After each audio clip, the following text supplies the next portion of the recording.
प्रजापति बना दिया तो सम्मान समारोह रखा।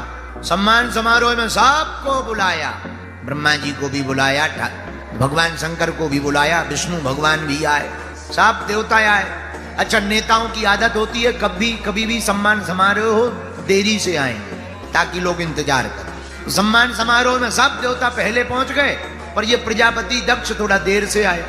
सब देवता खड़े हो गए, ब्रह्मा जी खड़े नहीं हुए, विष्णु भगवान खड़े नहीं हुए। ब्रह्मा जी ने सोचा हम तो बाप हैं, हम क्यों खड़े हो।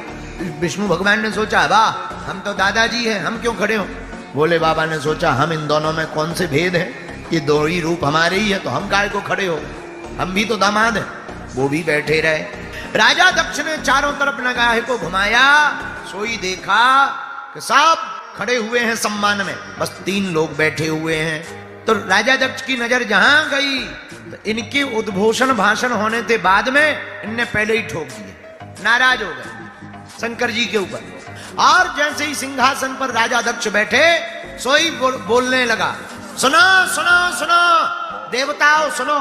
आप देवता चौंक गए कि भैया इनके प्रवचन तो बाद में होने थे, पहले ही काहे को ठोकने लगे, कोई बड़ी बात है। सब शांत हो गए। हाँ भैया बताओ।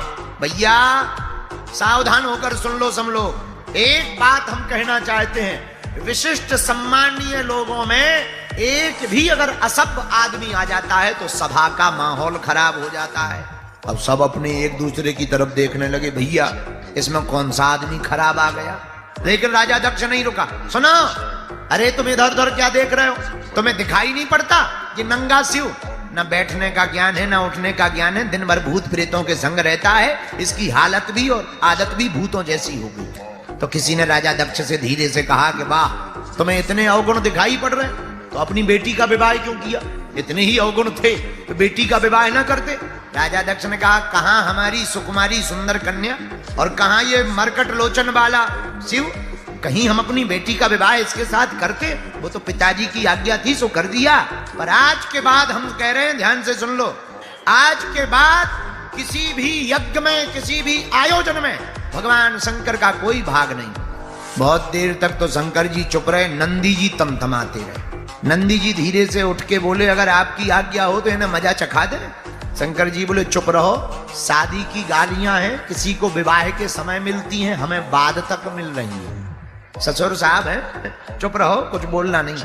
लेकिन जब नहीं रहा गया, बार बार उसने जो है भगवान शंकर की निंदा की। अब तो नंदी से नहीं रहा गया, भगवान शंकर की निंदा सुन ली सो तमक कर नंदी खड़े हो गए। हे राजा दक्ष, जब से आया है बक बक बक बक बक बक